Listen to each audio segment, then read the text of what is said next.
안녕하세요. 마음성장학교 대표 김은미입니다. 마음성장학교 독서집단 지금 여기에서 릭 워렌 목사의 목적이 이끄는 삶을 40일간 함께 읽고 있습니다. 오늘은 36번째 날 사명을 위해 지음받았다. 자, 지금부터 시작합니다. 아버지께서 나를 세상에 보내신 것 같이 나도 저희를 세상에 보내었고, 요한복음 17장 18절 말씀. 가장 중요한 것은 예수님께서 나에게 주신 사명을 완수하는 것이다. 사도행전 20장 24절 말씀.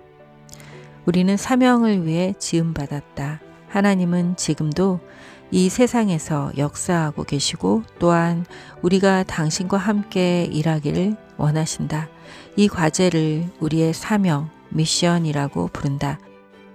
하나님은 우리가 그리스도의 몸 안에서의 사역과 이 세상에서의 사명, 둘 다를 감당하기 원하신다. 우리의 사역은 그리스도의 몸 안에 있는 믿는 사람들을 대상으로 하는 섬김이고, 사명은 이 땅에 있는 믿지 않는 사람들을 향한 섬김이다. 이 땅에서의 우리의 사명을 수행하는 것이 우리 삶의 5번째 목적이다.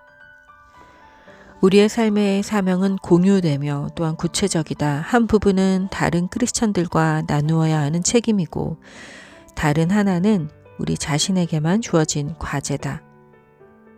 영어 단어 사명, 미션은 라틴어 보내다, sending에서 유래되었다. 크리스천이 되는 것은 예수 그리스도를 대표해서 이 땅에 보내지는 것을 포함한다. 예수님은 아버지께서 나를 보내신 것 같이 나도 너희를 보내노라. 요한복음 20장 21절에서 말씀하셨다. 예수님은 이 땅에서의 당신의 사명을 명확하게 이해하셨다. 12살 때 예수님은 나는 아버지의 일을 해야 한다 라고 말씀하셨고, 21년 후 십자가에서 돌아가시면서 다 이루었다 라고 말씀하셨다. 책의 앞뒷부분처럼 이 두 문장은 목적을 따라 올바르게 산 사람의 모습을 한눈에 보여준다. 예수님은 아버지께서 주신 사명을 완수하신 것이다. 예수님이 이 땅에서 가지고 계셨던 사명은 이제 우리의 것이다. 우리가 그리스도의 몸이기 때문이다. 그분이 육신을 입고 하신 일을 우리는 그분의 영적인 몸인 교회로 계속 이어나가야 한다. 그 사명은 무엇인가? 사람들에게 하나님을 알리는 것이다. 성경은 이렇게 말한다. 그리스도는 우리를 그의 적에서 친구로 바꾸셨고 다른 사람들도 그의 친구가 되게 하는 사명을 우리에게 주셨다. 고린도후서 5장 18절. 하나님은 사람들을 사탄으로부터 구원해 당신과 화해하고 우리를 창조하신 5가지 목적을 우리가 성취하기를 바라신다. 그 목적은 하나님을 사랑하고 하나님의 가족이 되며 하나님을 닮아가고 하나님을 섬기며 다른 사람들에게 하나님을 전하는 것이다. 우리가 그분의 것이 되면 하나님은 우리를 통해 다른 사람들에게 다가가신다. 그분은 우리를 구원하셨고 그리고 우리를 보내신 것이다. 성경은 이렇게 말한다. 우리가 그리스도를 대신하여 사신이 되어 우리는 하나님의 사랑과 목적을 세상에 전하는 메신저다. 이 땅에서 우리의 사명을 완수하는 것은 하나님의 영광을 위해 사는 것의 본질적인 부분이다. 우리의 사명이 중요한 이유. 첫 번째, 우리의 사명은 이 땅에서 예수님의 사명을 계속 이어가는 것이다. 그분의 제자들로서 우리는 예수님이 시작하신 것을 이어가야 한다. 그분은 우리를 오라 부르실 뿐만 아니라 당신을 위해 가라고 말씀하신다. 우리의 사명은 너무 중요해서 예수님은 5번이나 반복해서 5가지 방법으로 성경의 5책에 말씀하셨다. 마태복음, 마가복음, 누가복음, 요한복음, 사도행전. 마치 이렇게 말씀하시는 것 같다. 나는 너희가 정말로 이것을 이해하기를 원한다. 예수님이 주신 이 5가지 사명을 연구하면 이 땅에서 우리의 사명에 대해 구체적으로 알게 될 것이다. 언제, 어디에서, 왜, 그리고 어떻게 이 사명을 감당해야 할 것인지 알게 될 것이다. 지상명령, The Great Commission. 예수님은 말씀하셨다. 그러므로 너희는 가서 모든 족속으로 제자를 삼아 아버지와 아들과 성령의 이름으로 세례를 주고 내가 너희에게 분부한 모든 것을 가르쳐 지키게 하라. 볼지어다 내가 세상 끝날까지 너희와 항상 함께 있으리라 하시니라. 마태복음 28장 19절에서 20절 말씀. 지상 명령은 목사들이나 선교사들에게만 주어진 것이 아니고 예수님을 따르는 모든 사람들에게 주어진 것이다. 이것이 제한이 아니고 지상 명령이라는 것을 기억하라. 우리의 사명은 선택할 수 있는 것이 아니고 하나님의 가족이라면 반드시 해야 하는 것이다.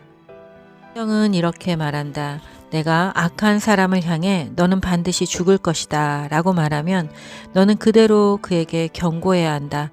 만일 그렇게 하지 않으면 그 악한 사람은 자기 죄 때문에 죽겠지만 나는 그 사람이 죽는 것에 대한 책임을 너에게 물을 것이다. 에스겔 3장 18절 말씀. 우리가 어떤 사람들에게는 그들이 알고 있는 유일한 크리스천일 수도 있다. 우리의 사명은 그들에게 예수님에 대해 이야기해 주는 것이다. 두 번째, 우리의 사명의 중요성. 우리의 사명은 위대한 특권이다. 비록 무거운 책임이지만 그것은 하나님께 사용받는 엄청난 영광이기도 하다. 바울은 이렇게 말한다. 모든 것이 하나님께로 났으니 저가 그리스도로 말미암아 우리를 자기와 화목하게 하시고 또 우리에게 화목하게 하는 직책을 주셨으니. 고린도후서 5장 18절 말씀. 우리의 사명은 두 가지 특권을 포함하고 있다. 하나님과 함께 일하는 것과 하나님을 대표하는 것이다. 우리는 하나님의 나라를 건설하는데 그분의 파트너가 된다. 바울은 우리를 동역자라고 불렀고 우리가 하나님과 함께 일하는 자로서 라고 말했다. 예수님은 우리를 구원하셨고 가족으로 맞아주셨으며 우리에게 성령을 주셨고 우리를 이 땅에서 당신의 대리자로 삼으셨다.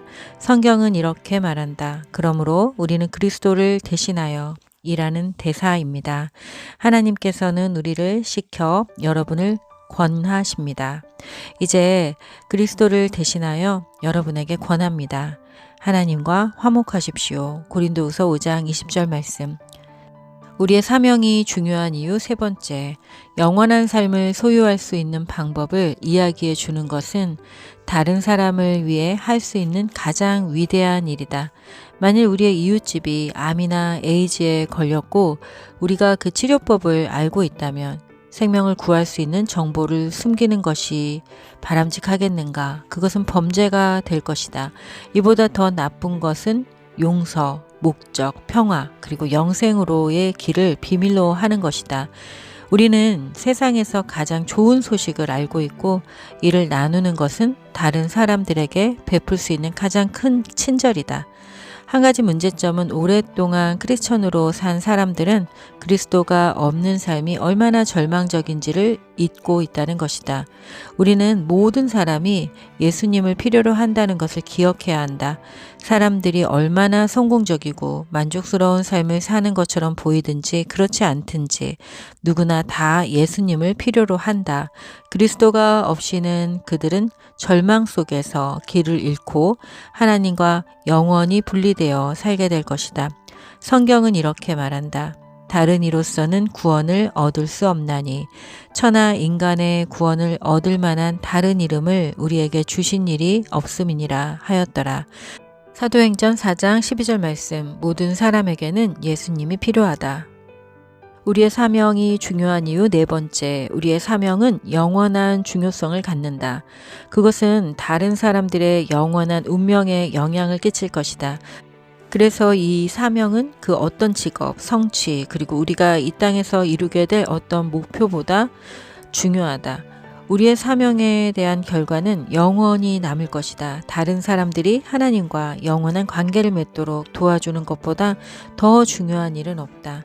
이것이 우리가 우리의 사명을 서둘러 수행해야 하는 이유다. 예수님은 이렇게 말씀하셨다. 때가 아직 낮음에 나를 보내신 이의 일을 우리가 하여야 하리라.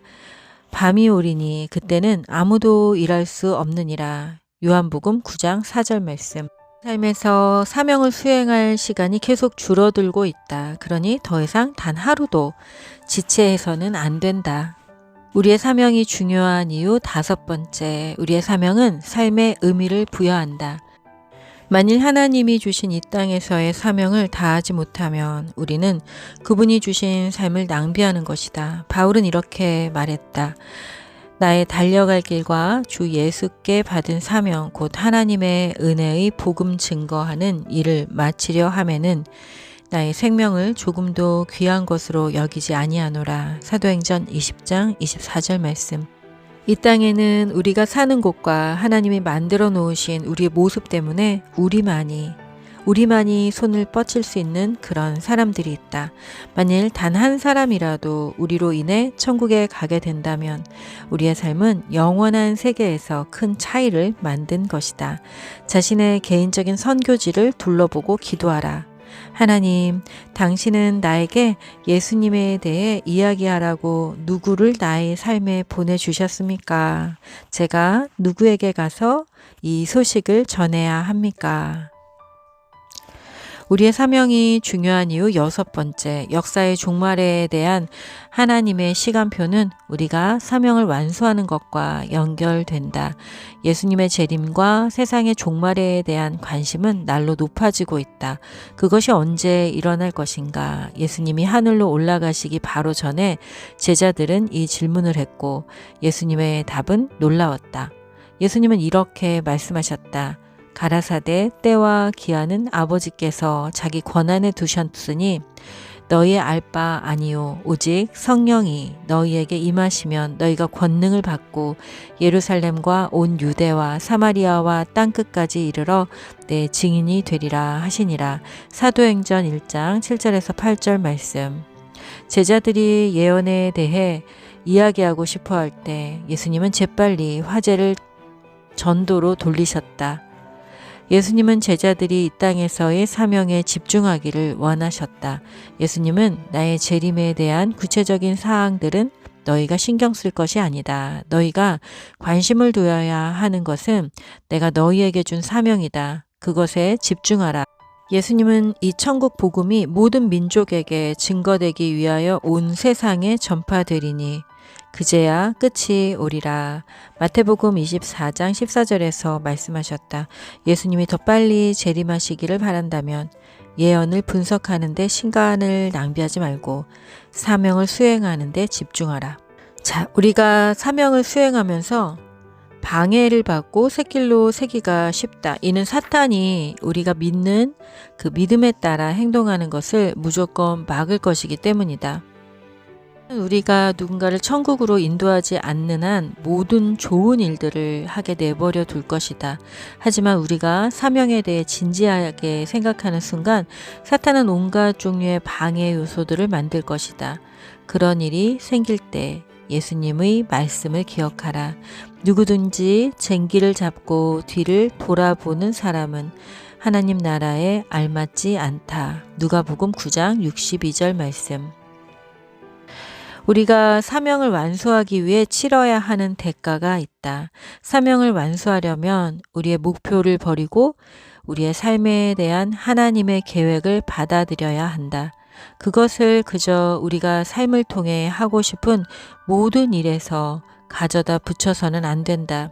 우리는 예수님처럼 내 원대로 마옵시고 아버지의 원대로 되기를 원하나이다. 누가복음 22장 42절처럼 말해야 한다. 우리의 권리, 기대, 꿈, 계획, 그리고 야망을 모두 그분에게 양보해야 한다.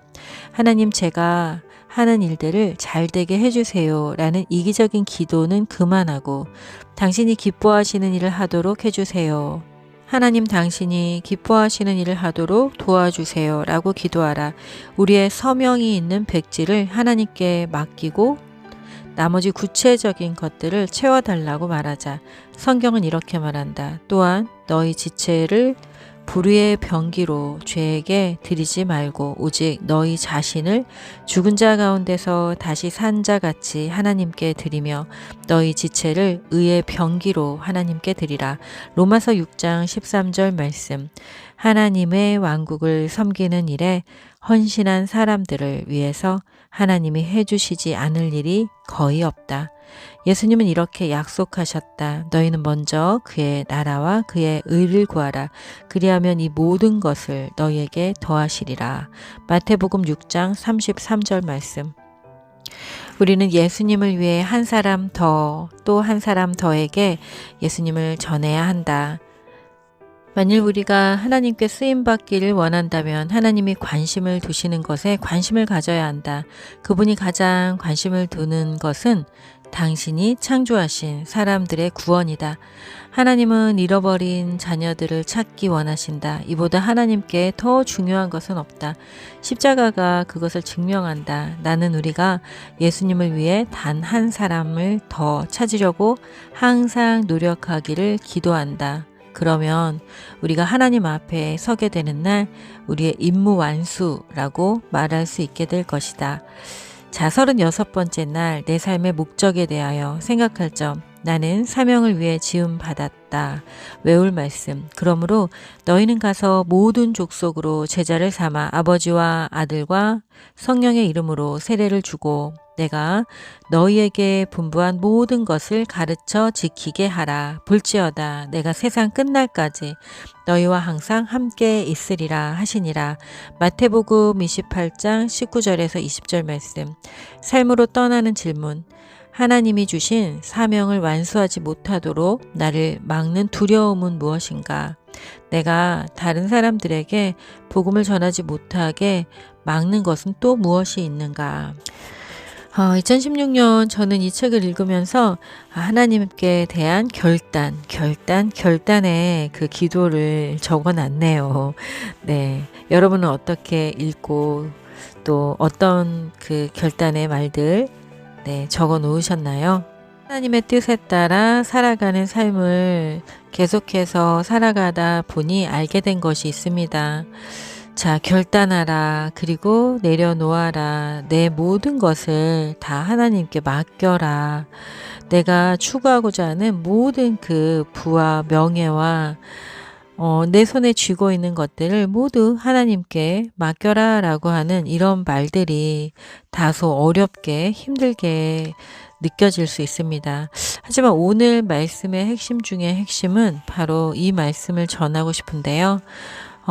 하나님께 기도할 때 하나님 내가 하는 일이 잘 되게 해주세요 라고 기도하기보다는 당신이 기뻐하시는 일을 내가 하도록 도와주세요 라고 기도하는 거죠.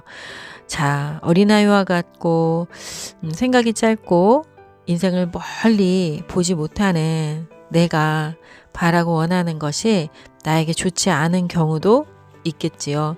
하지만 하나님께서 나를 위해 준비하고 예비하신 그 일을 내가 기대할 때, 두 팔 벌려 환영할 때 하나님의 일 속에서 나는 언제나 형통하고 편안하고 안전한 삶을 살아가게 될 거라 믿습니다. 오늘 나눔은 여기까지입니다. 여러분 오늘도 평안하세요. 저는 내일 또 뵙겠습니다. 샬롬.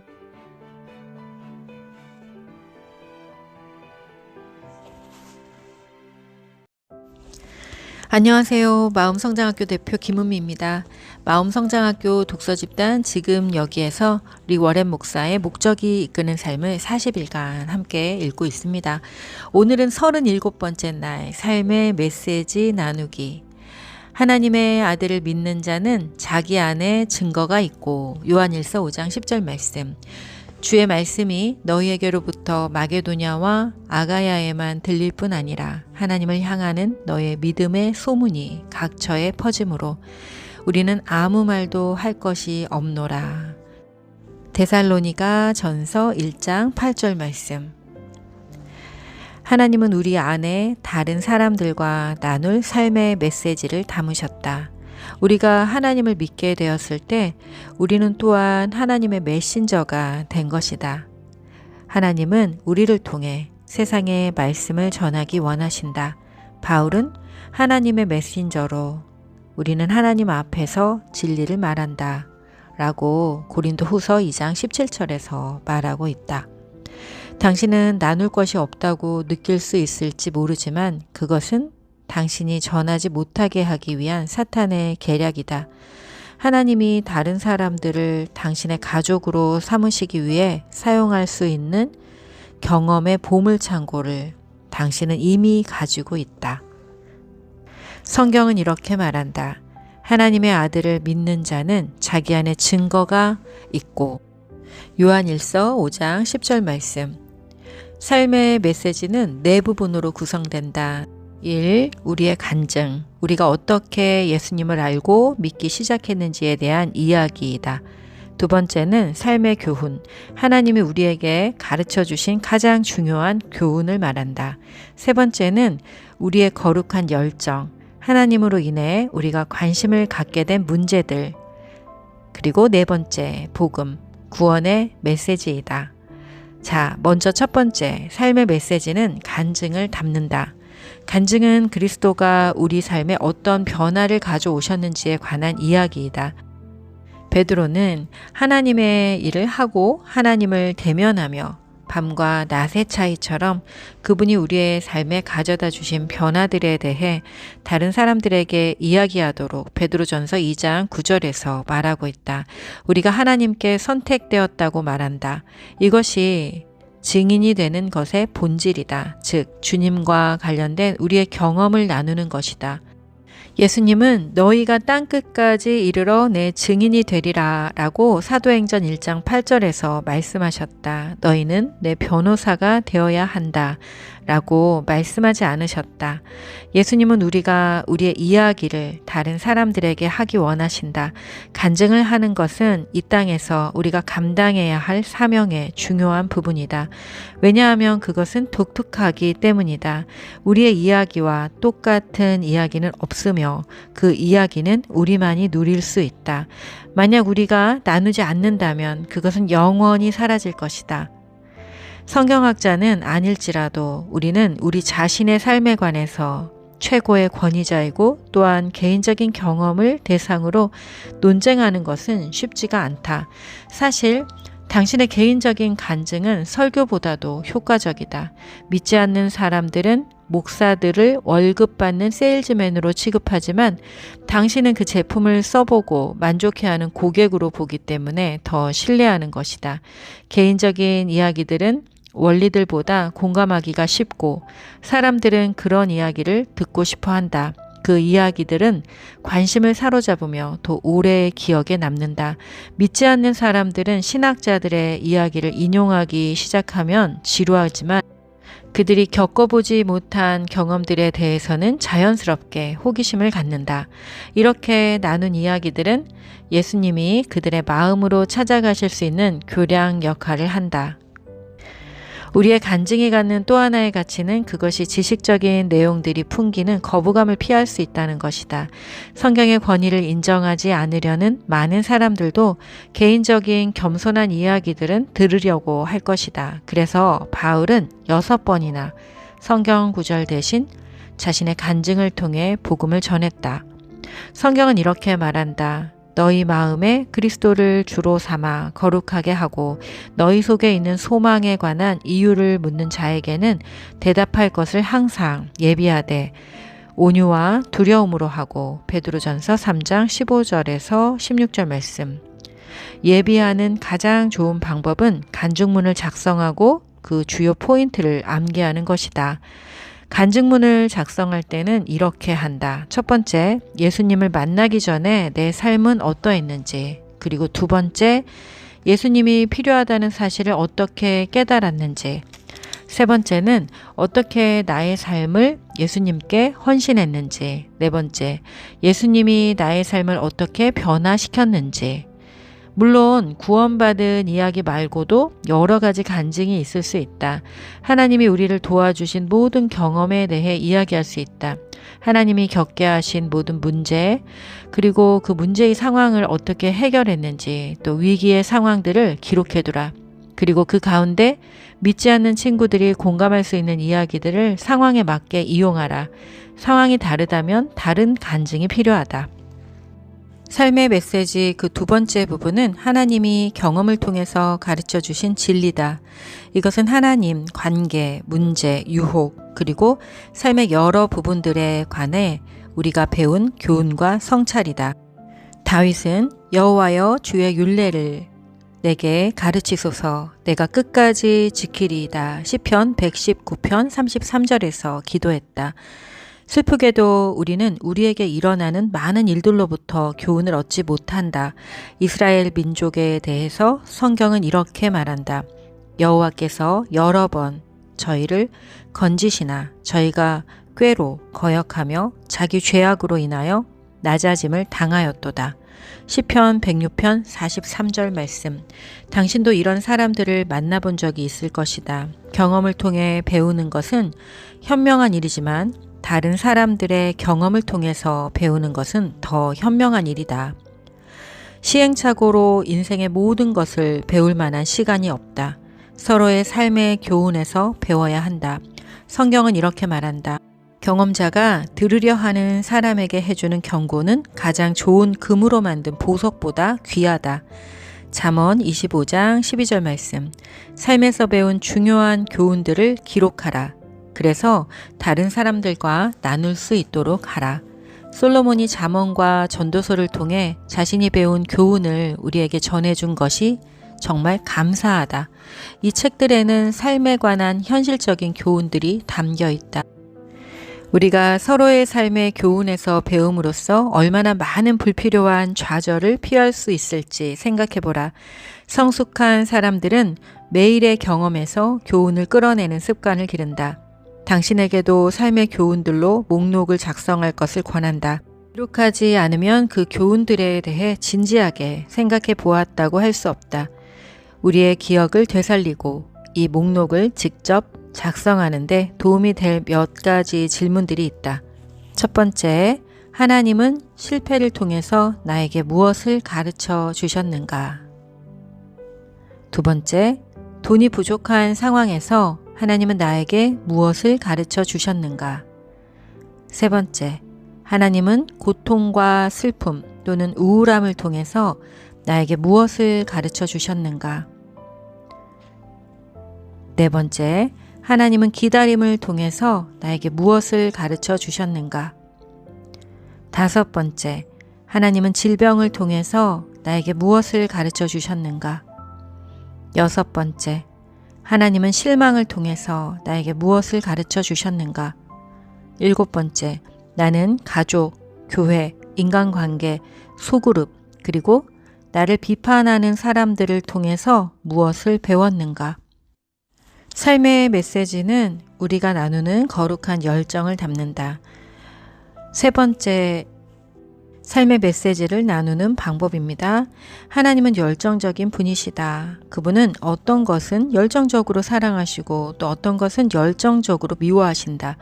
그분에게 더 가까워질수록 하나님이 깊이 사랑하시는 것에 대한 열정을 갖게 될 것이고, 그래서 우리는 이 세상에서 하나님의 대변자가 될 것이다. 그것이 어떤 문제, 목적, 원칙, 혹은 한 그룹의 사람들에 대한 열정일 수도 있다. 그것이 무엇이든 간에 우리는 그것에 대해 이야기해야 하고 변화를 일으키도록 무언가를 해야 한다. 우리는 가장 좋은 것들에 관해서 말하지 않고 가만히 있을 수 없다. 예수님은 마음에 가득한 것을 입으로 말함이라 라고 말씀하셨다. 그 예가 다윗과 예레미야다. 다윗은 하나님과 그 일에 대한 열정이 내 안에서 뜨겁게 타오릅니다 라고 시편에서 말하고 있다. 예레미야는 당신의 말씀이 내 가슴과 뼛속에서 타고 있습니다. 그리고 침묵할 수가 없습니다. 예레미야 20장 9절에서 그의 마음을 표현했다. 하나님은 때때로 사람들에게 어떤 문제에 대해서 자신들의 의견을 피력하고자 하는 거룩한 열정을 주셨다. 그 문제들은 주로 자신이 직접 경험한 학대, 중독, 불임, 우울증, 질병 혹은 다른 어려움들이다. 때로는 하나님은 자신들의 목소리를 낼 수 없는 집단을 대변하도록 열정을 주기도 하신다. 낙태된 아이들, 박해받은 사람들, 가난한 사람들, 감옥에 수감된 사람들, 학대당하는 사람들, 사회적인 혜택을 받지 못하는 사람들, 그리고 법의 적용을 공평하게 받지 못하는 사람들을 대신해서 그들의 권리를 주장할 수 있도록 하신다.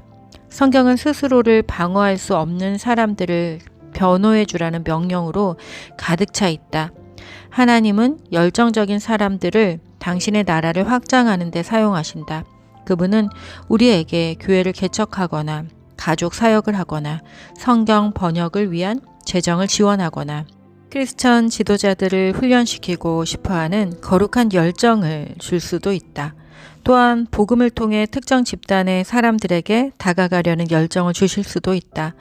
아마도 그들은 사업가, 청소년, 교환학생, 미성년인 아이 엄마 혹은 특정한 취미나 스포츠에 관심이 있는 사람 등일 것이다. 만일 하나님께 기도한다면 그분은 우리에게 강한 그리스도인의 증인을 필요로 하는 특정한 국가나 민족에 대한 마음을 주실 것이다. 하나님은 우리에게 각기 다른 열정을 주신다. 그래서 이 땅에서 이루고자 하시는 모든 일들을 이루실 것이다. 모든 사람이 우리가 열정을 가진 부분에 똑같은 열정을 가질 것이라고 기대해서는 안 된다. 대신 우리는 서로의 삶의 메시지를 존중하고 서로의 이야기를 경청해야 한다. 누구도 모든 것을 말할 수는 없기 때문이다. 다른 사람의 거룩한 열정을 과소평가해서는 안 된다. 성경은 이렇게 말한다. 좋은 일에 대하여 열심으로 사모함을 받음은 내가 너희를 대하였을 때뿐만 아니라 언제든지 좋으니라. 갈라디아서 4장 18절 말씀. 네 번째 삶의 메시지는 복음을 담는다. 복음이란 무엇인가? 복음에는 하나님의 의가 나타나서 믿음으로 믿음에 이르게 하나니 기록된 바 오직 의인은 믿음으로 말미암아 살리라 함과 같으니라. 로마서 1장 17절 말씀. 이는 하나님께서 그리스도 안에 계시사 세상을 자기와 화목하게 하시며 저희의 죄를 저희에게 돌리지 아니하시고 화목하게 하는 말씀을 우리에게 부탁하셨느니라. 고린도후서 5장 19절 말씀. 복음은 우리가 예수님을 통해 우리를 구원하시는 하나님의 은혜를 믿을 때 우리의 죄를 용서받고 삶의 목적을 갖게 되며 천국의 영원한 집을 약속받는 것이다. 복음을 전하는 방법은 여러 가지가 있다. 또 그것에 관한 책은 너무나 많이 나와 있다. 그러나 세상에서의 훈련만으로 그리스도의 증인이 되려는 동기를 부여받지는 못한다. 우리는 하나님이 하시는 것처럼 잃어버린 사람들을 사랑하는 방법에 대해서 배워야 한다. 하나님은 당신이 사랑하지 않는 사람은 절대 만들지 않으셨다. 그분에게는 모든 사람이 중요하다. 하나님이 십자가에서 당신의 팔을 크게 벌리셨을 때 예수님은 이렇게 말하고 계셨다. 나는 너희를 이만큼 사랑한다. 성경은 또한 이렇게 말한다. 그리스도의 사랑이 우리를 강권하시는 도다. 우리가 생각하건대 한 사람이 모든 사람을 대신하여 죽었은즉 모든 사람이 죽은 것이라. 고린도후서 5장 14절 말씀. 이 땅에서의 우리의 사명에 대해 감동이 없다면 잠시 시간을 내어 예수님의 십자가에서 우리를 위해 하신 일을 생각해 보라. 하나님이 하셨기 때문에 우리도 또한 믿지 않는 사람들을 돌봐야 한다. 사랑은 선택의 여지가 없다. 성경은 이렇게 말한다. 사랑 안에 두려움이 없고 온전한 사랑이 두려움을 내어 쫓나니 두려움에는 형벌이 있음이라. 두려워하는 자는 사랑 안에서 온전히 이루지 못하였느니라. 요한일서 4장 18절 말씀. 부모는 아이에 대한 사랑이 두려움보다 크기 때문에 자신의 아이를 구하기 위해서 불타는 건물로 뛰어들 수 있다. 만약 주위 사람들에게 복음을 전하기를 두려워하고 있다면 하나님께 그들에 대한 사랑을 달라고 기도하라. 성경은 이렇게 말한다. 주의 약속은 어떤 이의 더디다고 생각하는 것 같이 더딘 것이 아니라 오직 너희를 대하여 오래 참으사 아무도 멸망치 않고 다 회개하기에 이르기를 원하시느니라. 베드로후서 3장 9절 말씀. 그리스도를 모르는 사람을 단 한 사람이라도 알고 있는 한 그들을 위해 계속 기도하고 사랑으로 섬기며 복음을 전해야 한다. 그리고 우리가 사는 지역 안에서 하나님의 가족이 아닌 사람이 한 사람이라도 있다면 교회는 반드시 그에게 계속 다가가야 한다. 성장하기를 원하지 않는 교회는 이 세상에 대해 지옥에 가도 된다라고 말하고 있는 셈이다. 당신이 아는 사람들이 천국에 가도록 하기 위해서 당신은 무엇을 하겠는가? 그들을 교회로 초대할 것인가? 당신의 간증을 나누겠는가? 이 책을 주겠는가? 그들에게 밥을 사주겠는가? 예수님을 영접할 때까지 그들을 위해 기도하겠는가? 당신의 선교지는 당신 주변의 모든 곳이다. 하나님이 주신 기회들을 놓치지 말라. 성경은 이렇게 말한다. 복음을 전할 수 있는 모든 기회를 최대한 활용하라. 그들과 만나는 모든 순간에 현명하게 행동하라. 당신 때문에 천국에 가게 되는 사람이 있는가? 천국에서 누군가가 당신에게 정말 감사합니다. 당신이 제게 복음을 전해 주었기 때문에 제가 이곳에 올 수 있었습니다. 라고 말할 수 있겠는가? 당신이 천국에 이르도록 도움을 준 사람들과 천국에서 만나는 상상을 해봐라. 한 영혼의 구원은 당신이 인생에서 성취하는 그 어떤 것보다 중요하다. 사람들만이 영원히 남을 것이다. 이 책에서 우리는 하나님이 이 땅에서 우리의 삶에 대해 가지고 계시다는 5가지 목표에 대해서 배웠다. 그분은 우리를 가족의 일원으로 삼으셨고 그분의 성품을 보여주는 모델로 삼으셨으며 그분의 영광을 보이게 하셨고 그분의 은혜의 사역자로 세우셨으며 복음의 전령으로 부르셨다.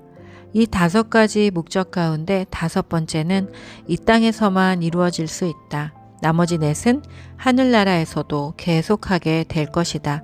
그래서 복음을 전하는 것이 그만큼 중요하다.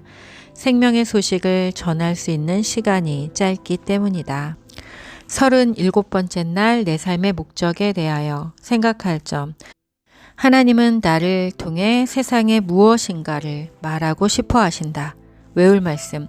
너희 속에 있는 소망에 관한 이유를 묻는 자에게는 대답할 것을 항상 예비하되 온유와 두려움으로 하고. 베드로전서 3장 15절 말씀. 삶으로 떠나는 질문. 나는 내 삶의 메시지를 누구와 나눌 수 있는가? 목적이 이끄는 삶을 처음 만났을 때가 2016년이었습니다. 그때 저는 간절한 기도를 이 책에 써놨네요. 이 땅의 어머니들과 자녀들을 위해 교육하고 치유하는 사람으로 살아가겠다는 그러한 믿음의 고백을 이곳에 써놨습니다. 그런데 오늘 이 글을 여러분과 나누면서 제 마음에 드는 생각 그리고 또 말씀이 있는데요. 이 말씀을 통해서 너무나 많은 부분이 충만하게 채워지는 그런 마음을 받았습니다. 오늘 제 마음에 들어온 말씀을 나누고 오늘 마치겠습니다. 주의 말씀이 너희에게로부터 마게도냐와 아가야에만 들릴 뿐 아니라 하나님을 향하는 너의 믿음의 소문이 각처에 퍼짐으로 우리는 아무 말도 할 것이 없노라. 데살로니가 전서 1장 8절 말씀입니다. 자, 저는 이 말씀을 가슴에 품고 이제 40일간의 여정을 향해 계속 정진하겠습니다. 자, 저보다 먼저 40일에 골인 하신 분들 축하하고요. 네, 저는 끝까지 완주하도록 하겠습니다. 여러분도 1일차부터 시작해서 지금 하고 계시는 분들, 여기까지 오신 분들 축하합니다. 이제 고지가 얼마 남지 않았습니다. 하루하루 내 유혹을 뿌리치고 40일 여정에서 또 만나요. 여러분 오늘도 평안하세요. 샬롬.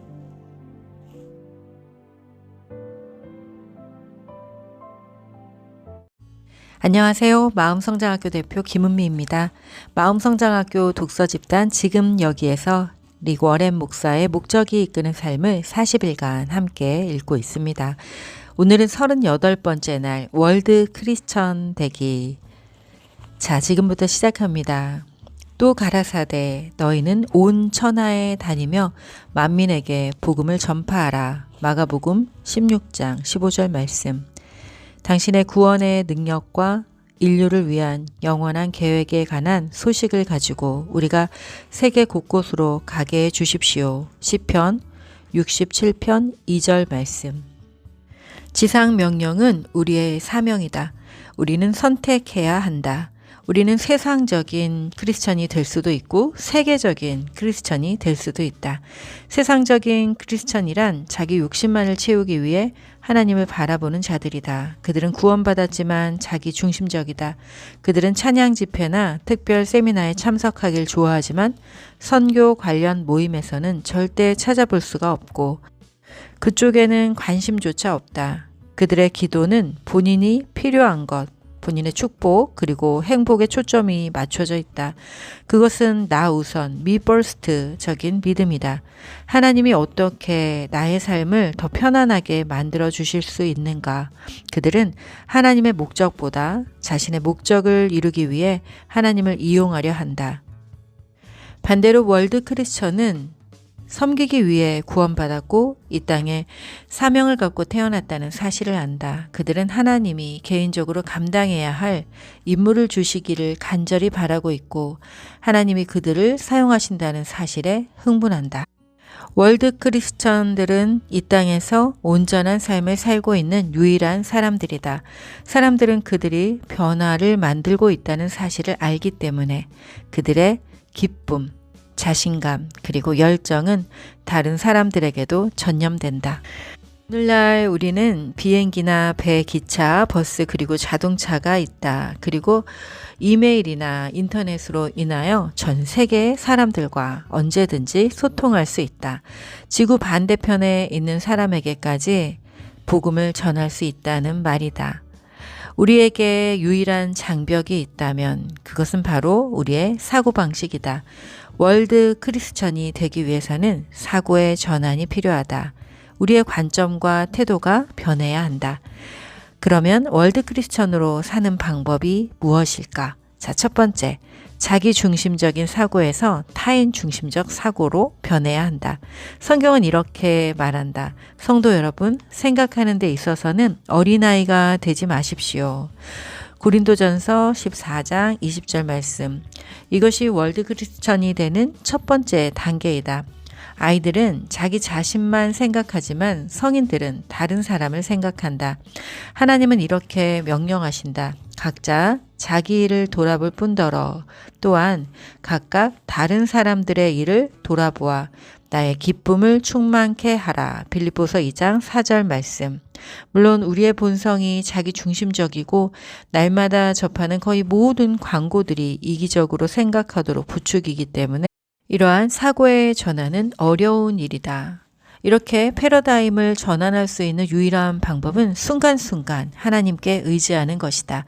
다행히 하나님은 우리가 혼자 이런 문제를 가지고 씨름하도록 방치하지 않으셨다. 하나님이 당신의 영을 우리에게 주셨기 때문에 우리는 이 세상 사람들이 생각하는 것과 같은 방식으로 생각하지 않는다. 믿지 않는 사람들과 이야기할 때 그들의 영적인 필요를 느끼게 해달라고 성령의 도우심을 구하라. 연습을 통해서 우리는 만나는 사람들을 위해 조용히 속으로 기도하는 습관을 기를 수 있다. 아버지, 이 사람이 당신을 알지 못하게 방해하는 것이 무엇인지 제가 알게 해주세요. 라고 기도하라. 우리의 목적은 그들이 이 영적인 여정에 어디쯤에 와 있는지를 파악하고 그들이 하나님을 더욱 가까이 알 수 있게 하는 것이라면 무엇이든지 하는 것이다. 우리는 바울의 마음 자세를 통해서 어떻게 그렇게 할 수 있는지를 배울 수 있다. 나와 같이 모든 일에 모든 사람을 기쁘게 하여 나의 유익을 구치 아니하고 많은 사람의 유익을 구하여 저희로 구원을 얻게 하라. 고린도전서 10장 33절 말씀. 월드 크리스천이 되는 두 번째 방법은 지역적인 사고에서 세계를 품고 사고하라. 하나님은 세계적인 분이시다. 그분은 항상 전 세계에 대해 생각하신다. 하나님이 세상을 이처럼 사랑하사. 요한복음 3장 16절 말씀. 태초부터 하나님은 당신이 만드신 모든 사람들이 당신의 가족이 되길 원하셨다. 성경은 이렇게 말한다. 인류의 모든 족속을 한 혈통으로 만드사 온 땅에 거하게 하시고 저희의 연대를 정하시며 거주의 경계를 하나셨으니 이는 사람으로 하나님을 혹 더듬어 찾아 발견케 하려 하심이로되 그는 우리 각 사람에게서 멀리 떠나 계시지 아니하도다. 사도행전 17장 26절에서 27절 말씀. 이미 대부분의 사람들은 세계를 품는 사고를 한다. 최대의 미디어 기업과 대기업들은 다국적 기업들이다.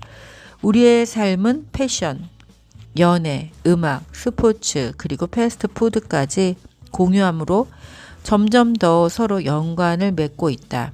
아마 우리가 입고 있는 옷과 오늘 먹은 음식, 그 대부분이 다른 나라에서 생산된 것일 것이다. 생각보다 훨씬 많이 서로에게 연결되어 있다. 세계를 품고 사고하는 방법의 첫 번째 단계는 특정 국가를 놓고 기도하는 것이다. 월드 크리스천은 세계를 위해 기도한다. 지구본이나 지도를 가지고 각 나라의 이름을 부르며 기도하라. 성경은 이렇게 말한다.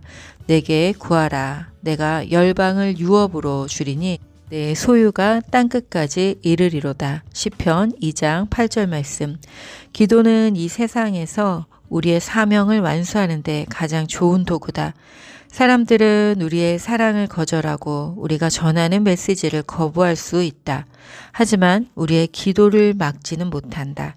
대륙간 미사일처럼 우리는 한 사람의 마음을 겨냥해 기도할 수 있다.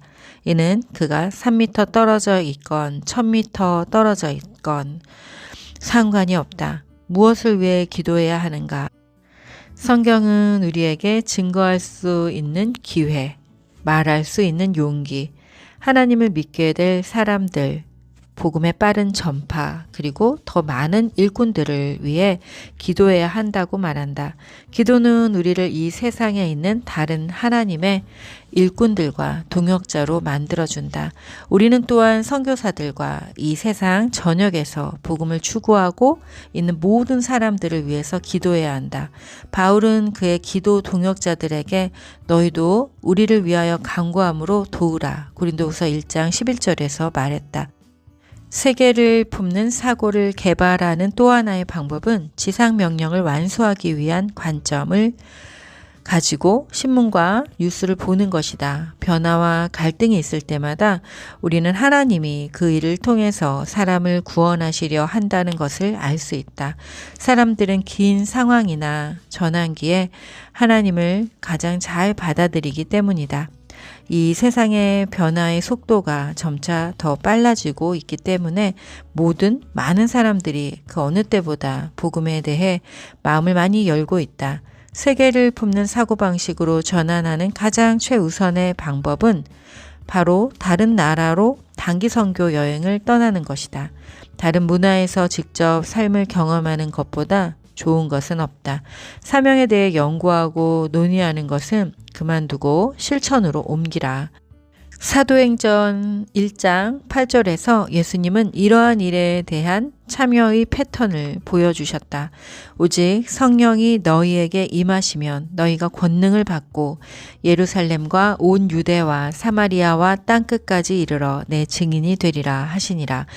예수님의 제자들은 그들이 속한 사회 예루살렘, 그들의 나라 유대, 다른 문화 사마리아, 그리고 다른 국가, 이 땅 모든 곳으로 뻗어나가야 했다.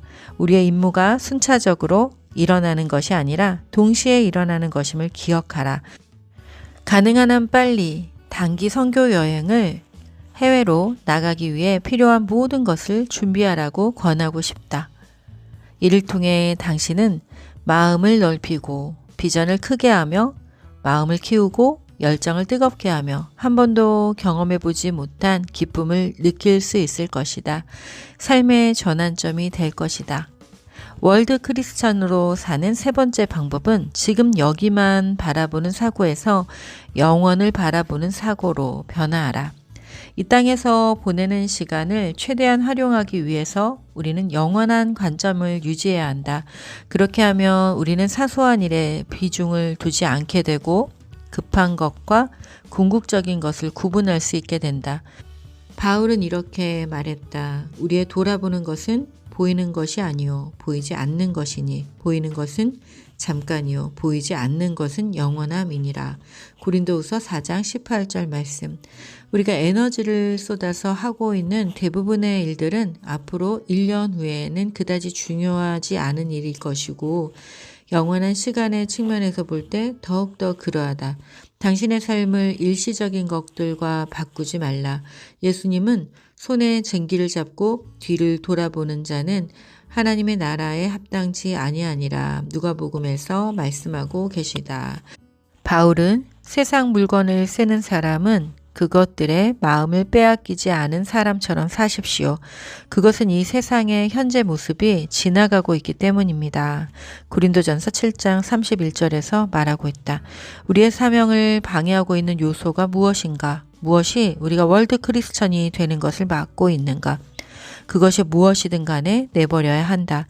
모든 무거운 것과 얽매이기 쉬운 죄를 벗어버리고 인내로써 우리 앞에 당한 경주를 경주하며. 히브리서 12장 1절 말씀.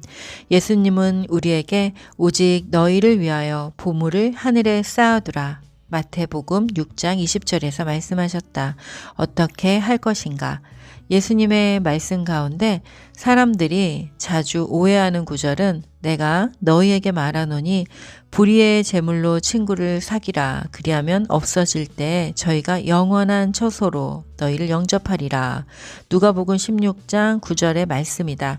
여기서 말하는 진리는 이것이다. 예수님이 우리에게 친구를 돈으로 사라고 말하시는 것이 아니라 그분이 의미하는 것은 하나님이 주신 돈을 가지고 사람들을 그리스도에게 데리고 오라는 것이었다.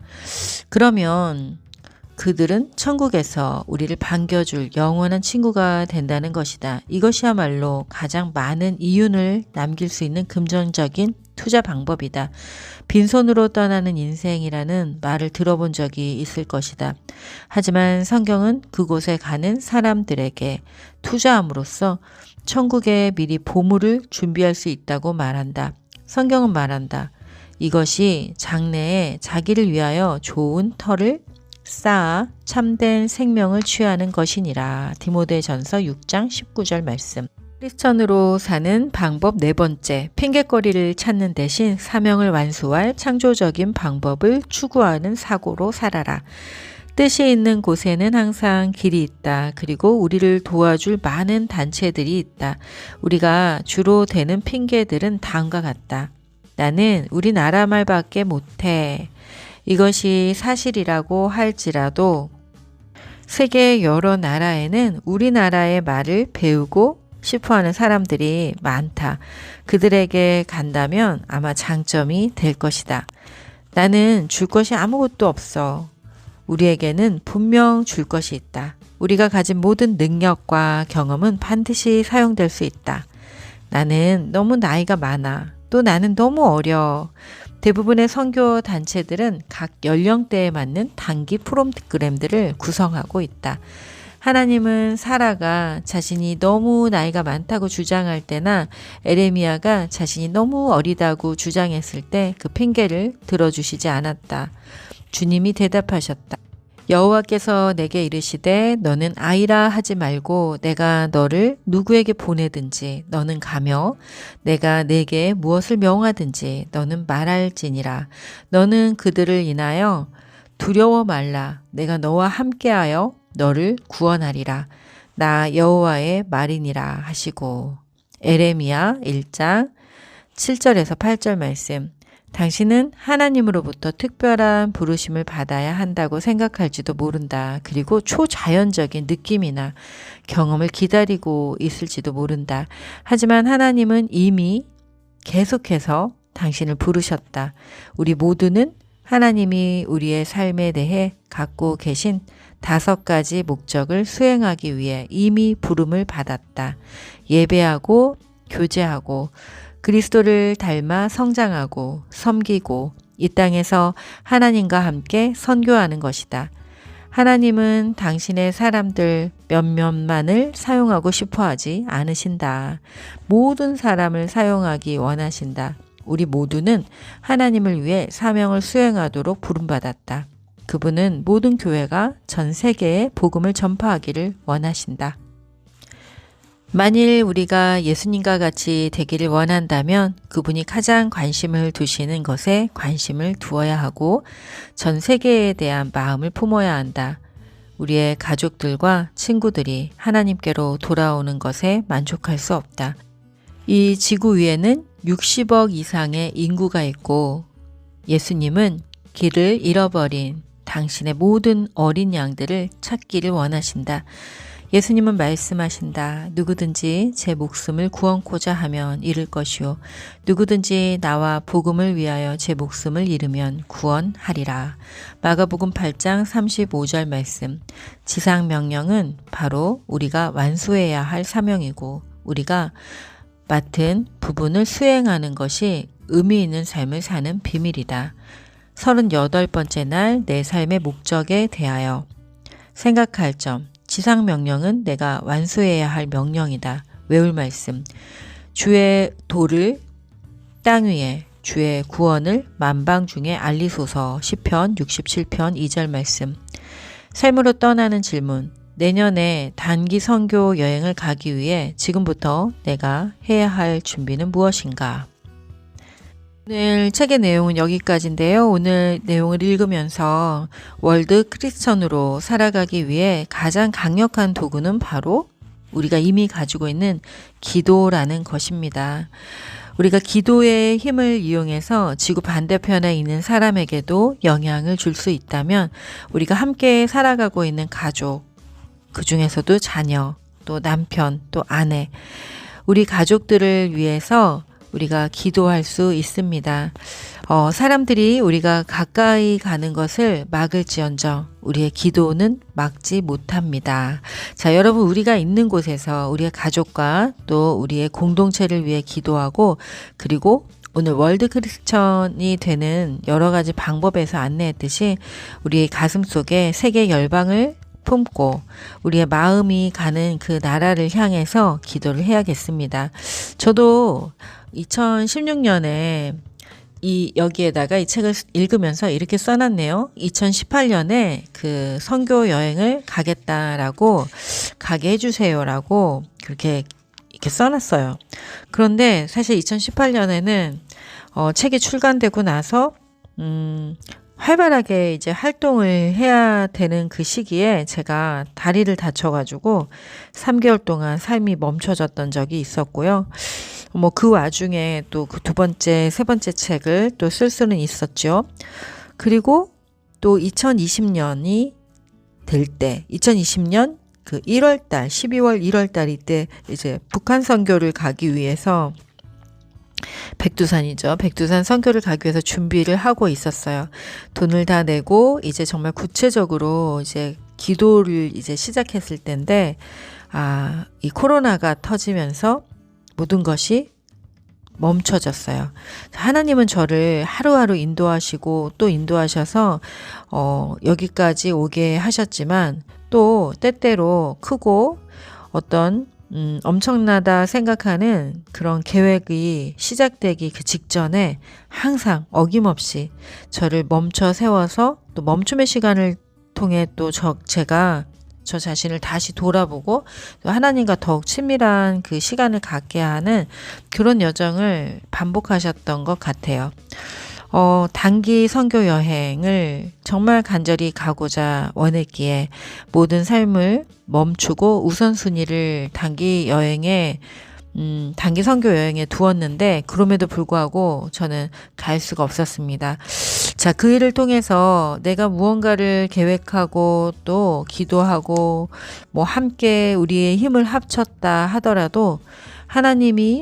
하나님이 우리를 인도하지 않으시면, 하나님 허락하지 않으시면 아무것도 할 수 없다라는 것을 새롭게 알게 되는 시간이었습니다.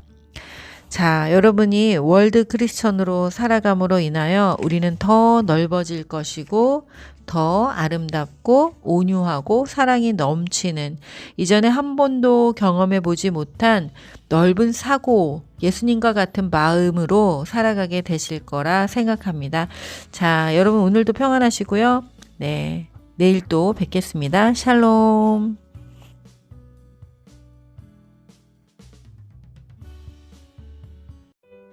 안녕하세요. 마음성장학교 대표 김은미입니다. 마음성장학교 독서집단 지금 여기에서 릭 워렌 목사의 목적이 이끄는 삶을 함께 읽고 있습니다. 40일간의 여정이 이제 얼마 남지 않았는데요. 오늘은 39번째 날, 삶의 균형 잡기. 자, 지금부터 시작합니다. 그런즉 너희가 어떻게 행할 것을 자세히 주의하여 지혜 없는 자 같이 말고 오직 지혜 있는 자 같이 하여. 에베소서 5장 15절 말씀. 그러므로 사랑하는 자들아, 너희가 이것을 미리 알았은즉 무법한 자들의 미혹에 이끌려 너희 굳센 데서 떨어질까 삼가라. 베드로후서 3장 17절 말씀. 균형을 잡고 사는 사람들은 복을 받을 것이다. 그들은 모든 사람보다 오래 남을 것이다. 하나님께서 우리에게 주신 대계명 The Great Commandment와 지상명령 The Great Commission을 요약해 보면, 첫 번째, 마음을 다해 하나님을 사랑하라. 두 번째, 내 이웃을 내 몸과 같이 사랑하라. 세 번째, 가서 모든 족속으로 제자를 삼아라.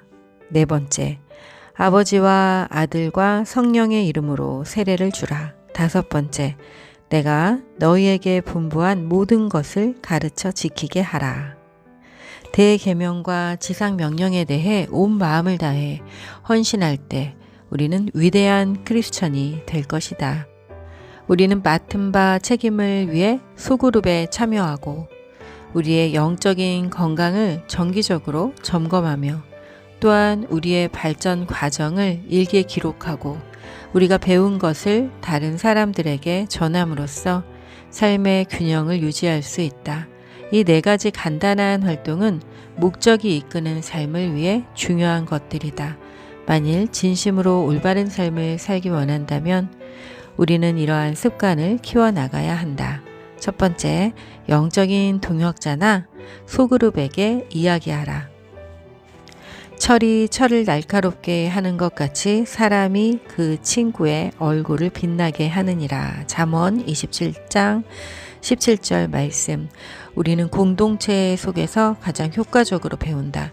대화를 통해 우리의 마음은 더 많이 다듬어지고 우리의 헌신도 더 깊어진다. 두 번째, 영적인 정기 점검을 받아라. 우리 삶에서 5가지 목적들 사이에 균형을 이루는 가장 좋은 방법은 정기적으로 스스로를 평가하는 것이다.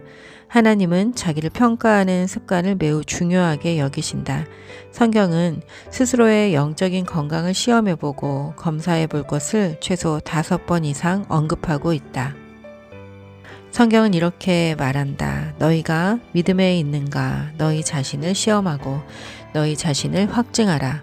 예수 그리스도께서 너희 안에 계신 줄을 너희가 스스로 알지 못하느냐? 그렇지 않으면 너희가 버리운 자니라. 고린도후서 13장 5절 말씀.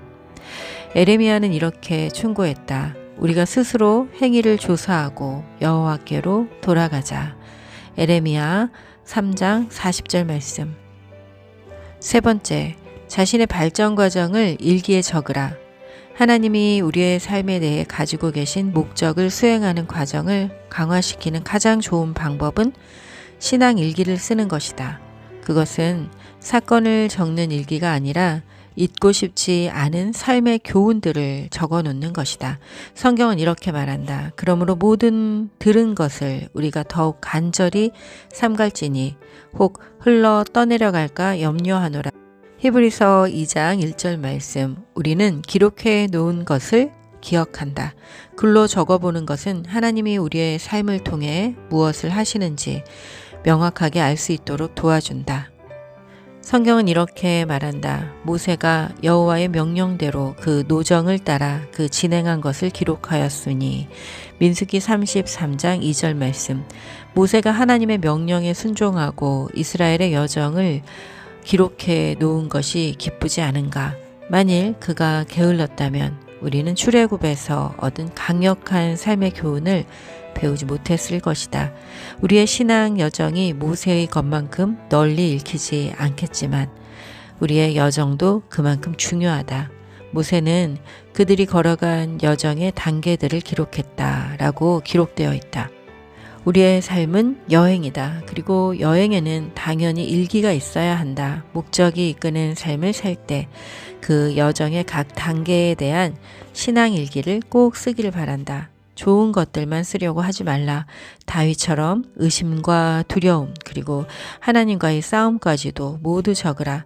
가장 위대한 교훈은 고통에서 나온다. 그리고 하나님은 우리의 눈물을 모두 기록해 놓으신다고 성경은 말한다. 시편 56편 8절 말씀.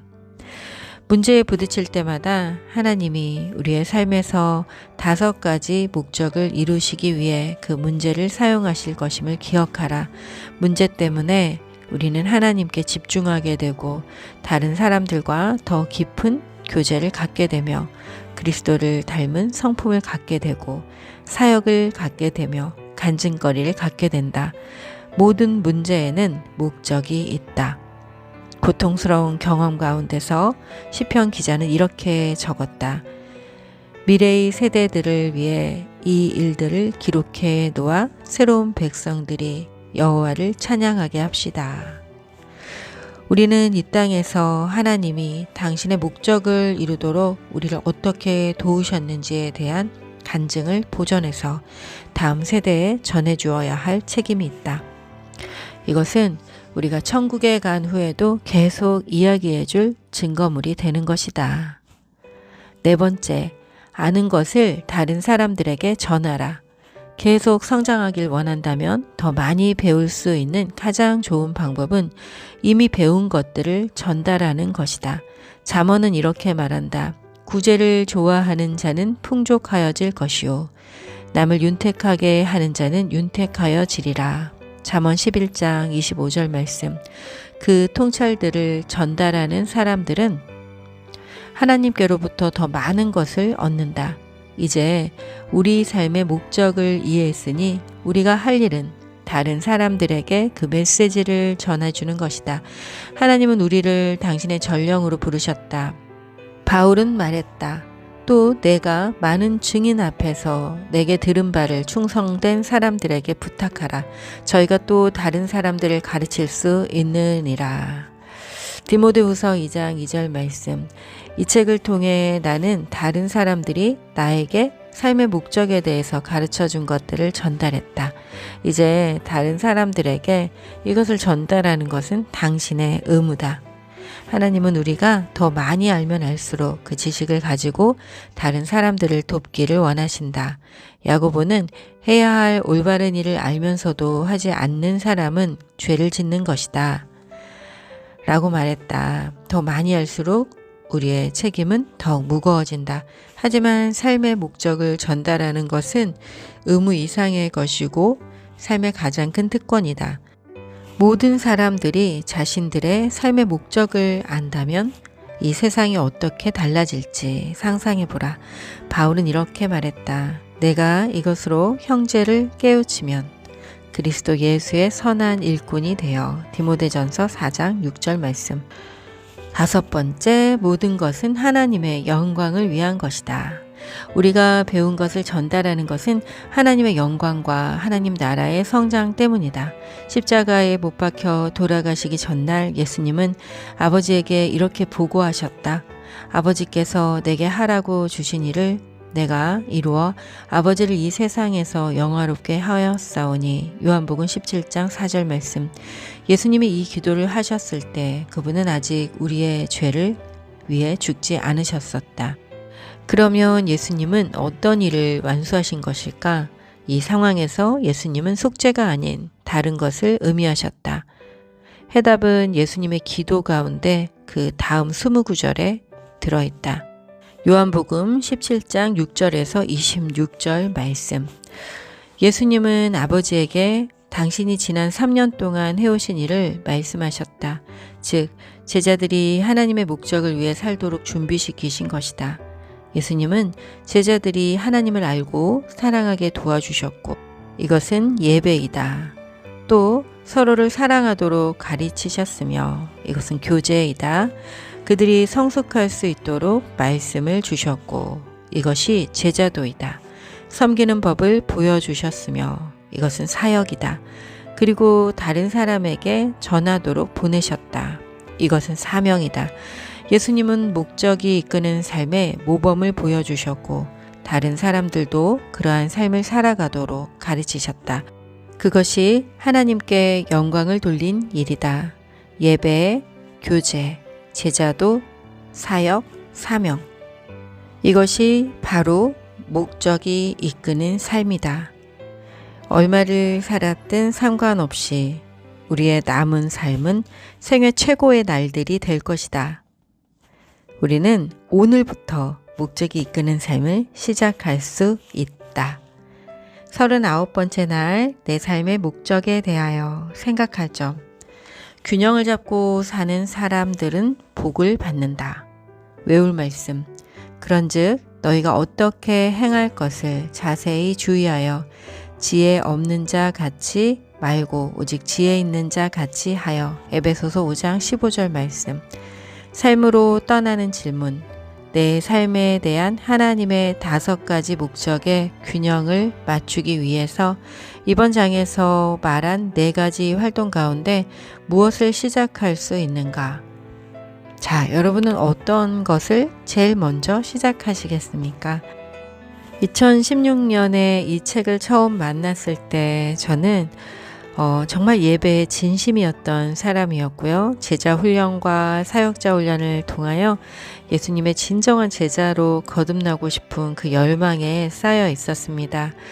그리고 또 그 과정에서 붙잡은 사역과 사명에 불타 있는 사람이었어요. 그런데 이 장을 읽으며 제가 충격을 받았고, 또 읽을 때만 알아차린 건 아니고요. 하나님을 믿고 또 예수님의 그 제자가 되고자 하는 그 여정 속에서 저에게 계속 가시처럼 찔림이 왔던 건 바로 교제의 문제였습니다. 사랑하는 사람들, 내가 속해 있는 공동체의 사람들과 교제를 잘 하고 있지 못했던 그런 때였죠. 가족 관계 안에서의 반목, 그리고 교회 안에서도 저는 오로지 하나님의 말씀을 갈급해서 말씀을 배우고 공부하는 데에만 더 많은 시간을 쓰는 그런 이기적인 크리스찬이었습니다. 어떤 교제에도 시간을 할애하지 않았는데요. 거기에는 그 이기적인 그런 어떤 욕구 외에, 사실 이기적인 욕구라고 할 수 있겠죠, 엄밀히 말하면. 그런데 이기적인 욕구보다 더 큰 것은 제가 가지고 있는 근원적인 어떤 부끄러움이었던 것 같아요. 부끄러움이었습니다. 그동안 목표지향적인 삶을 살면서 또 많은 사람들을 가르치는 그런 삶을 살아왔기 때문에 내가 가장 낮아졌던 그 순간, 그 순간을 누구에게도 보여주고 싶지 않았고, 특별히 내가 살고 있는 이 동네, 마을의 공동체의 사람들에게 내가 이러이러합니다 라고 내 모습을 보여주고 나를 설명하고 싶지 않은 그런 마음이 너무너무 컸던 거죠. 그래서 교제를 쏙 빼놓고 나는 예수님의 제자야 라고 말하고 있었지만, 사실 교제를 하지 않는 예수님의 제자는 단 한 명도 존재하지 않겠죠. 그래서 제가 이렇게 써놨어요. 교제하고 동그라미를 막 쳐놓고요.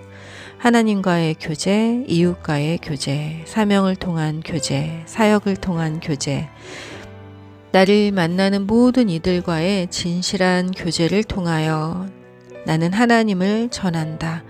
또 마음이 어긋난 사람들을 향해서도 마음의 기도, 침묵의 기도로 교제하기를 원한다, 소망한다. 자, 제가 이 당시에 교제를 얼마나 정말 진심으로 갈망했는지 여러분 느껴지시나요? 자, 이때 이 기도는 지금도 제가 마음성장학교에서 전하는 가장 중요한 메시지 중에 하나입니다.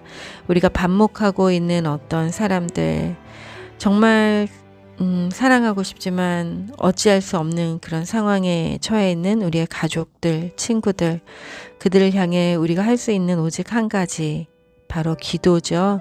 침묵의 기도, 그 기도를 통하여 신랄같이 연결되어 있는 우리의 관계가 하나님의 도우심으로 또 어떻게 해결될지 우리는 알 수 없습니다.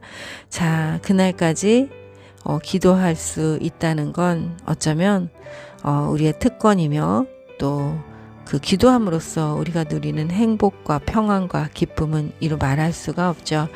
자, 39번째 날을 함께 하면서 삶의 균형 잡기를 나누었습니다.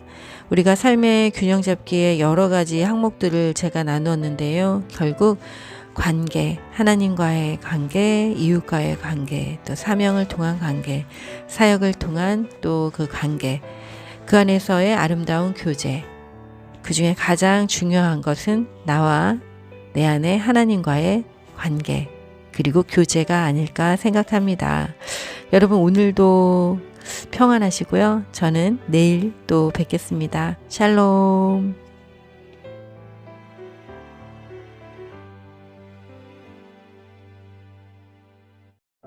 안녕하세요. 마음성장학교 대표 김은미입니다.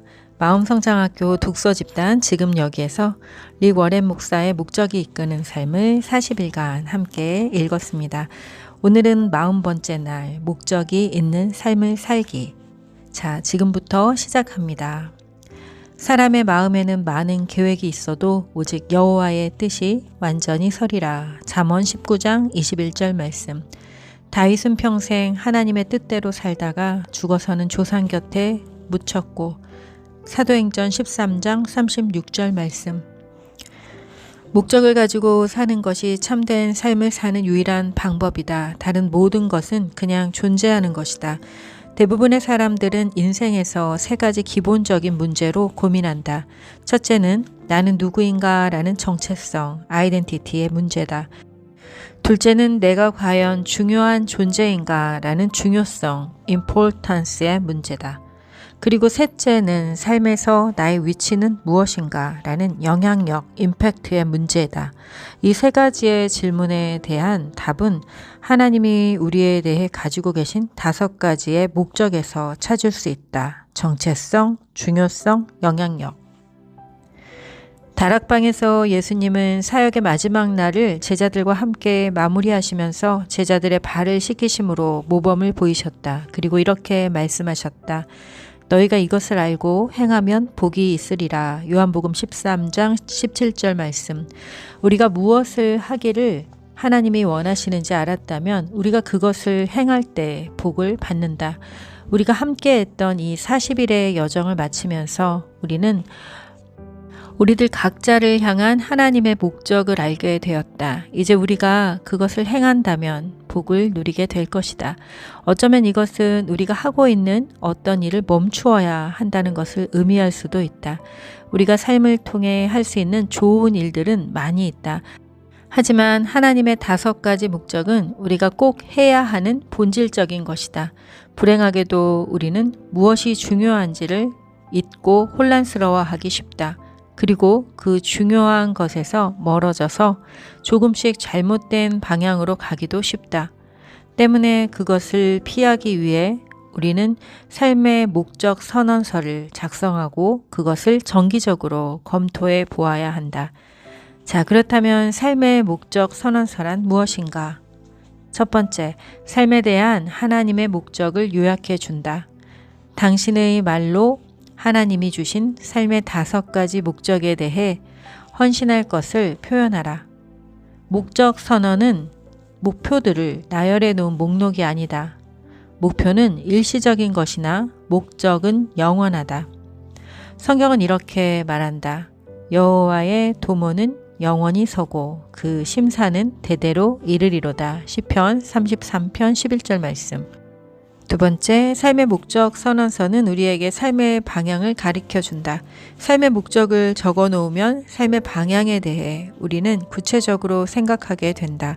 성경은 이렇게 말한다. 내가 가는 방향을 제대로 알면 그 기본 방향은 흔들리지 않을 것이다. 잠언 4장 26절 말씀. 목적 선언서는 우리가 시간, 삶, 그리고 돈을 가지고 무엇을 하려고 하는지를 보여줄 뿐만 아니라 하지 않을 것을 보여주기도 한다. 잠언에는 이렇게 적혀 있다. 명철한 자는 늘 지혜를 바라보나 어리석은 자의 두 눈은 땅끝을 헤맨다. 잠언 17장 24절 말씀. 삶의 목적 선언서는 세 번째, 성공에 대한 정의를 내려준다. 그것은 세상이 무엇을 중요하게 여기는지가 아닌 우리가 무엇을 중요하게 여기는지 말해준다. 우리의 가치관을 명확하게 해준다. 바울은 말했다. 나는 너희가 무엇이 진정 중요한지 알기 원한다. 빌립보서 1장 10절 말씀. 삶의 목적 선언서는 네 번째, 우리의 역할을 명확히 해준다. 우리는 삶의 각기 다른 단계에서 각각 다른 역할을 담당하게 되지만 그 목적은 절대 변하지 않는다. 그 역할들은 우리가 맡게 될 다른 어떤 역할들보다 중요하다. 삶의 목적 선언서는 다섯 번째, 우리의 모습을 표현해 준다. 하나님이 우리가 당신을 섬기도록 만드신 독특한 방법을 반영해 준다. 시간을 내서 삶의 목적 선언서를 작성하라. 한 번에 끝내려고 하지 말고 첫 번에 완성하려고도 하지 말라. 생각이 떠오르는 대로 적으라. 새롭게 쓰는 것보다는 수정하는 것이 항상 더 수월한 작업이다. 우리가 선언서를 준비하면서 생각해 보아야 할 5가지 질문이 있다.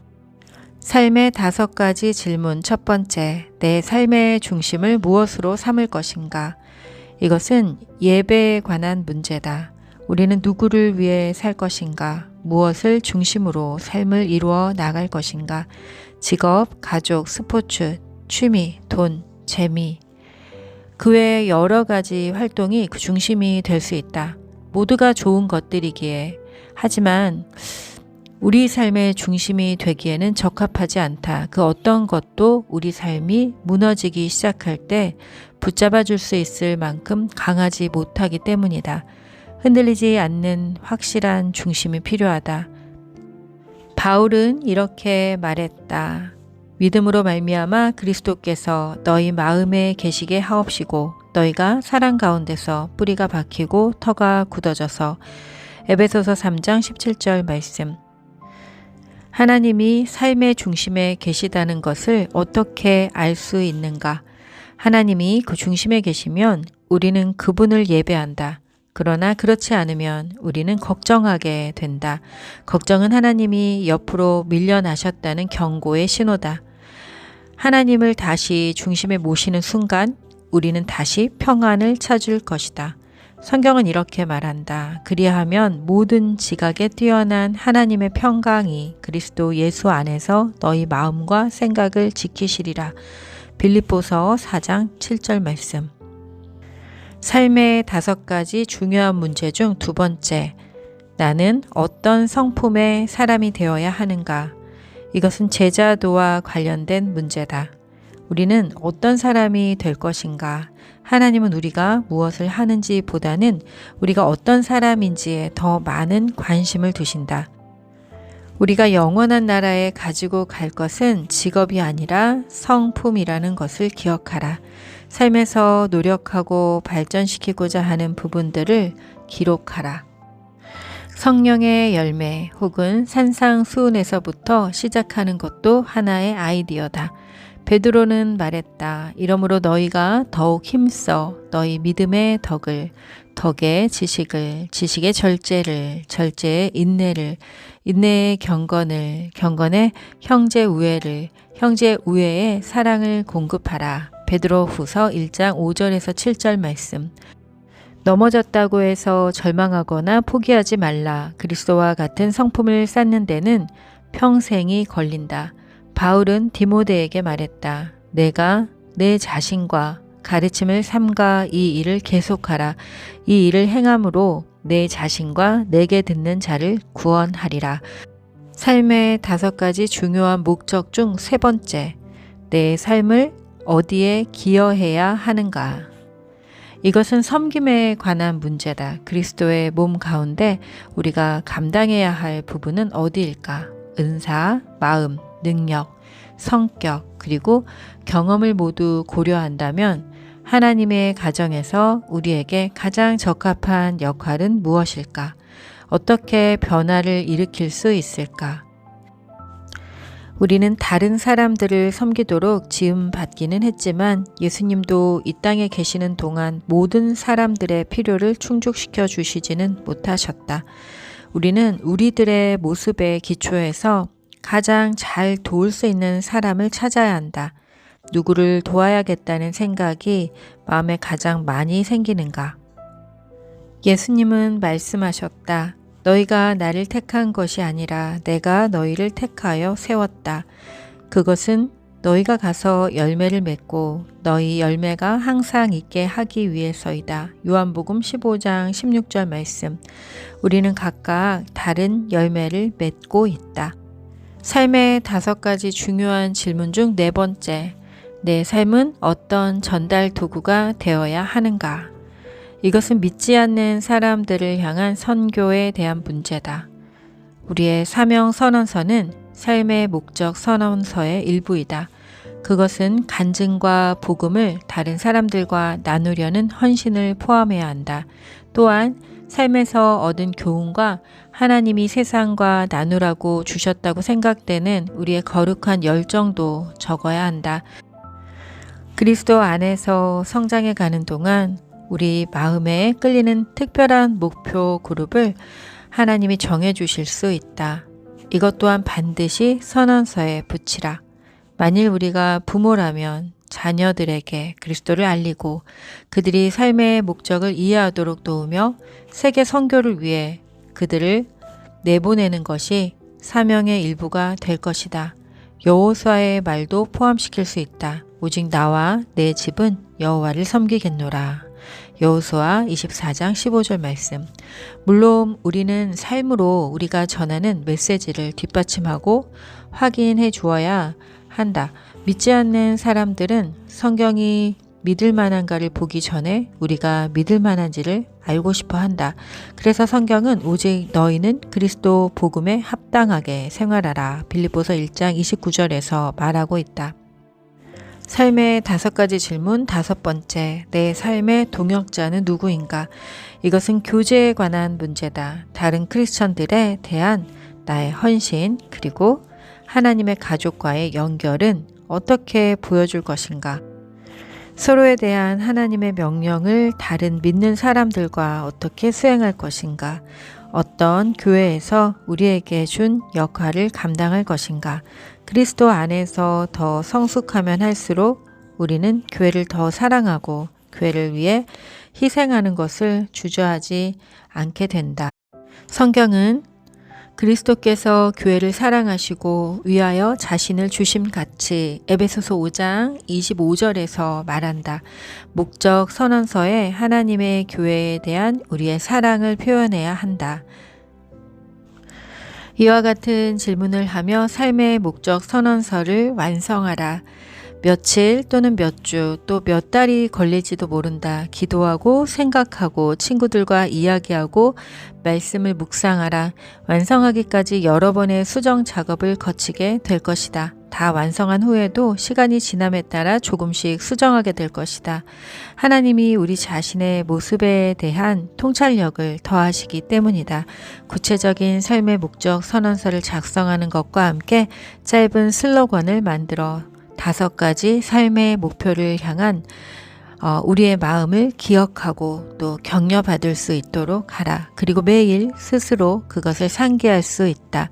솔로몬은 이렇게 충고했다. 이것들을 기억해서 필요할 때 바로 이야기할 수 있도록 하라.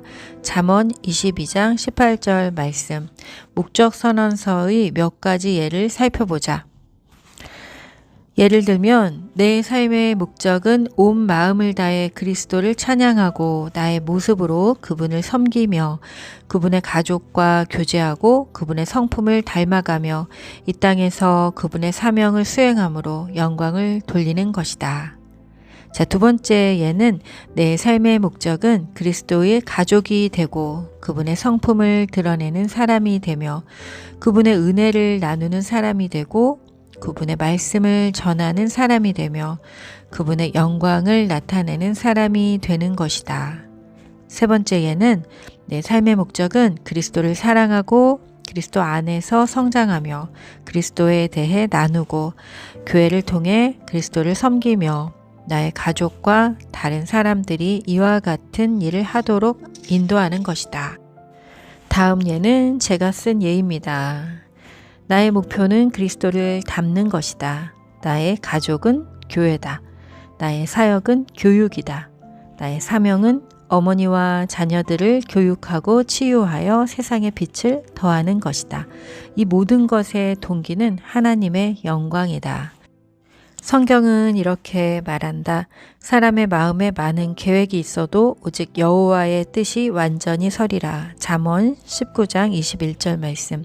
당신의 계획에 집중하지 말고 당신의 삶에 대한 하나님의 목적에 집중하라. 왜냐하면 그것은 영원히 존재할 것이기 때문이다. 우리의 목적은 사람이 아닌 하나님을 기쁘시게 하는 것이다. 그리고 바울이 말한 것처럼 우리의 목적은 우리에 대한 하나님의 계획에 도달하는 것이다. 하나님은 우리를 사용하기 원하신다. 다윗은 그의 세대에 하나님의 목적을 위해 섬겼다. 이제 나는 왜 하나님이 다윗을 내 마음에 합한 사람이라고 부르셨는지 이해할 수 있다. 다윗이 이 땅에서 하나님의 목적을 이루는데 자신의 삶을 바쳤기 때문이다. 하나님은 들어 쓰실 사람들을 찾고 계신다. 성경은 말한다. 여호와의 눈은 온 땅을 두루 감찰하사 전심으로 자기에게 향하는 자를 위하여 능력을 베푸시나니. 역대하 16장 9절 말씀. 당신이 그분의 목적을 위해 쓰임 받을 사람이 될 것인가? 당신은 당신의 세대에 하나님의 목적을 이루기 위해 섬길 것인가? 바울은 목적이 이끄는 삶을 살았다. 그는 나는 인생의 한 걸음 한 걸음마다 목적을 가지고 목표를 향해 전진했다. 고린도전서 9장 26절에서 말했다. 바울은 하나님이 그에 대해 가지고 계신 목적을 이루는 것을 삶의 이유로 삼았다. 그래서 바울은 이는 내게 사는 것이 그리스도니 죽는 것도 유익함이니라. 빌립보서 1장 22절에서 말할 수 있었다. 바울은 사는 것도 죽는 것도 두렵지 않았다. 어떤 방법으로든 그는 하나님의 목적을 이룰 것이기 때문이었다. 그는 절대 실패할 수 없었다. 언젠가 역사는 끝날 것이다. 하지만 영원한 삶이 계속될 것이다. 당신의 목적을 이루는 것이 어렵다고 생각되어도 절망하지 말라. 영원한 상이 기다리고 있다는 것을 기억하라. 성경은 이렇게 말한다. 우리의 잠시 받는 환난의 경한 것이 지극히 크고 영원한 영광에 중한 것을 우리에게 이루게 함이니. 고린도후서 4장 17절 말씀. 그것이 어떤 모습일지 한번 상상해 보라. 우리 모두가 하나님의 보좌 앞에 서서 깊은 감사와 찬양을 드릴 것이다. 우리는 한 목소리로 우리 주 하나님이여 영광과 존귀와 능력을 받으시는 것이 합당하오니 주께서 만물을 지으신지라 만물이 주의 뜻대로 있었고 또 지으심을 받았나이다. 요한계시록 4장 11절에서 말씀하고 있다. 우리는 하나님의 계획을 찬양하고 그분의 목적을 위해 영원히 살게 될 것이다. 40번째 날 내 삶의 목적에 대하여 생각할 점. 목적을 가지고 사는 것이 참된 삶을 사는 유일한 방법이다. 외울 말씀. 다윗은 그의 세상에 하나님의 목적을 위해 섬겼다. 사도행전 13장 36절 말씀, 삶으로 떠나는 질문. 나는 5가지 중요한 삶의 질문에 대한 답을 적기 위해 언제 시간을 낼 것인가? 나는 삶의 목적 선언서를 언제 작성할 것인가? 자, 이렇게 해서 40일간의 여정을 마치게 되었습니다. 저는 2016년에 사명 선언서를 작성했고요. 그 사명 선언서는 계속해서 업그레이드 되고 수정되면서 오늘에 이르렀습니다. 하루하루 숨을 쉴 수조차 없을 정도로 힘들고 어려운 그 현실 속에서 만난 하나님, 그 하나님으로 인하여, 그 인도하심으로 인하여 저는 그 아픔과 고통과 어려움의 그 시간조차도 복음을 전할 수 있는 귀한 씨앗으로 사용할 수 있다는 것을 완전히 알게 되었습니다. 이 시간 이후로 저는 또 다른 사명 선언서를 작성하려고 합니다.